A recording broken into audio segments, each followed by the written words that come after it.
സമാധാന മാർഗത്തിൻ്റെ ഒരു പുതിയ എപ്പിസോഡ് വരുവാൻ നമുക്ക് ദൈവാവസരം തന്നതോർത്ത് ഞാൻ ദൈവത്തിന് നന്ദി പറയുന്നു. ഒരു കാര്യത്തിനായിട്ട് ഇറങ്ങിത്തിരിക്കുമ്പോൾ ദൈവസഹായത്തിനായി പ്രാർത്ഥിക്കുന്നത് മനുഷ്യരിൽ പലരും ചെയ്തൊരു കാര്യമാണ്. അപ്പോൾ തന്നെ മനസ്സിലാക്കേണ്ട ഒരു കാര്യം, ഒരുവൻ തൻ്റെ വസ്തുവകൾ നഷ്ടപ്പെട്ടു പോകാതിരിക്കാനായിട്ട് അത് സൂക്ഷിപ്പാനായിട്ട് ദൈവത്തോട് പ്രാർത്ഥിക്കുന്നു. സാധാരണ ചിലർ പറഞ്ഞിട്ടുള്ള പോലെ കള്ളന്മാർ കക്കാൻ പോകുമ്പോഴും അവരെന്ത് ചെയ്യണമെന്നറിയാവോ? പിടിക്കപ്പെടാതിരിക്കാനായിട്ട് അവർ പ്രാർത്ഥിക്കുന്ന പറഞ്ഞത്. അപ്പോൾ ഇങ്ങനെ രണ്ടു കൂട്ടരും പ്രാർത്ഥിക്കുക. ഒരാൾ അദ്ദേഹത്തിൻ്റെ വസ്തുവകൾ മോഷ്ടിക്കപ്പെടാതിരിക്കാനായി പ്രാർത്ഥിക്കുന്നു, കള്ളനത് മോഷ്ടിക്കുമ്പോൾ പിടിക്കപ്പെടാതിരിക്കാനായി പ്രാർത്ഥിക്കുന്നു. ഇങ്ങനെയുള്ള സമയത്ത് ആരെ പ്രാർത്ഥന കേൾക്കുക? നിശ്ചയമായും ദൈവം തൻ്റെ കരുണയിൽ ആശ്രയിക്കുന്ന, തൻ്റെ സന്നിധിയിൽ വിശ്വസത്തോടെ ജീവിക്കുന്ന മനുഷ്യരുടെ പ്രാർത്ഥന തന്നെ കേൾക്കത്തുള്ളൂ, അല്ലേ? ദൈവം ഒരിക്കലും ദുഷ്ടതയ്ക്ക് കൂട്ടുനിൽക്കുന്ന ഒരുവനല്ല. ചില സന്ദർഭങ്ങളിൽ ദുഷ്കൃത്യം ചെയ്തവർ രക്ഷപ്പെട്ടു പോയിട്ടുണ്ടാകാം.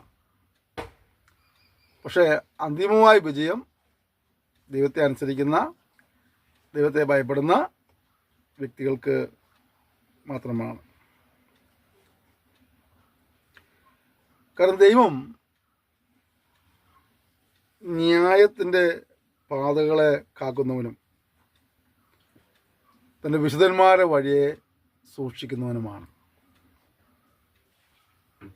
ദൈവം ആരെ വഴികളാണ് സൂക്ഷിക്കുന്നത്? ആരാണ് ദൈവം പരിപാലിക്കുന്നത്? ദൈവം ആരാണ് സംരക്ഷിക്കുന്നത് ചോദിച്ചാൽ, ദൈവത്തെ ഭയപ്പെട്ട് ജീവിക്കുന്നവന്, ദൈവത്തെ അനുസരിച്ച് ജീവിക്കുന്നവന്, ദൈവിക പ്രമാണങ്ങളെ അനുസരിക്കുന്നവനെ, അത് കാത്തു സൂക്ഷിക്കുന്നവനെയൊക്കെ ദൈവം സൂക്ഷിക്കുന്നത്. അപ്പോൾ നമുക്ക് ദൈവിക സംരക്ഷണം ആവശ്യമാണെങ്കിൽ, നമ്മുടെ ജീവിത വഴിത്താരയിൽ മുന്നോട്ടുള്ള ഗമനത്തിൽ നമുക്ക് ദൈവിക സംരക്ഷണം ആവശ്യമാണെങ്കിൽ നാം ചെയ്യേണ്ട കാര്യം എന്താണ്?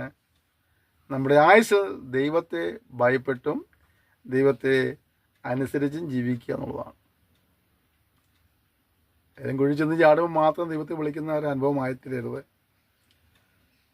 സന്തോഷത്തിലായിരിക്കുമ്പോഴും സമാധാനം അനുഭവിക്കുമ്പോഴും ഒക്കെ ദൈവത്തെ വിളിക്കുവാനും ദൈവത്തോട് പ്രാർത്ഥിക്കാനൊക്കെ നമുക്ക് കഴിയണം എന്നുള്ളതാണ്. അങ്ങനെ ജീവിക്കുമ്പോൾ നമ്മുടെ പുതിയ സാഹചര്യങ്ങളിൽ നമുക്ക് ദൈവിക സമാധാനം ലഭിക്കാൻ ഇടയായിത്തീരും.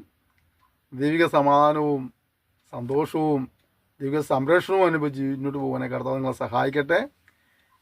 എല്ലാ നിമിഷങ്ങളിലും ദൈവത്തെ അനുസരിച്ചും ദൈവത്തെ ഭയപ്പെട്ടും ജീവിച്ച് ദൈവിക സംരക്ഷണം അനുഭവിപ്പാൻ നമ്മൾ സമർപ്പിക്കാം. Thank you. May God bless you.